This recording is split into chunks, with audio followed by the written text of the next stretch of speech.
Salut, petite question pour toi aujourd'hui. Combien de fois t'es-tu déjà perdu dans une relation amoureuse? Honnêtement, ça m'est arrivé plus souvent que je ne voudrais l'admettre. Mais j'ai compris une chose au fil du temps. Pour être bien dans une relation, tu dois d'abord être bien avec toi-même. Aujourd'hui, on va parler de self-care et pourquoi c'est la clé pour un couple harmonieux. Tu vas voir, c'est bien plus qu'une simple routine beauté. Premièrement, pourquoi prendre soin de soi renforce la relation? Prendre soin de soi, c'est un peu comme remplir son propre verre. Si ton verre est plein, tu peux donner sans t'épuiser. Une étude intéressante de l'Université de Virginie a prouvé que la générosité dans le couple fonctionne dans les deux sens. Vers l'autre, mais aussi vers soi-même. Si tu ne prends pas soin de toi, comment pourrais-tu donner à l'autre?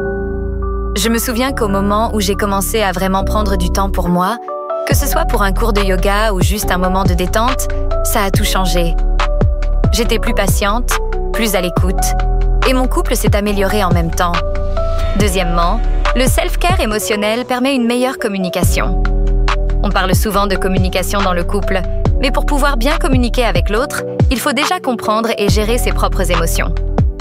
Le self-care émotionnel est indispensable pour ça. Si tu ne sais pas ce que tu ressens toi-même, comment peux-tu être en phase avec ce que ressent ton partenaire? Tu as sûrement déjà vécu ça, non? Quand tu ne prends pas le temps de te retrouver et que tu deviens plus irritable. Dans ces moments-là, je réagis souvent de façon excessive. Et là, c'est « Attends, j'ai juste dit bonjour, pourquoi tu t'énerves ?» Un peu de self-care fait toute la différence et peut éviter pas mal de conflits inutiles. Prendre 10 petites minutes chaque jour juste pour toi, que ce soit pour méditer, respirer profondément ou marcher, ça peut vraiment t'aider à être plus calme et à avoir des discussions beaucoup plus apaisées et productives. Troisièmement, avoir des activités individuelles et du temps personnel dans le couple est essentiel. L'indépendance dans la relation, c'est crucial.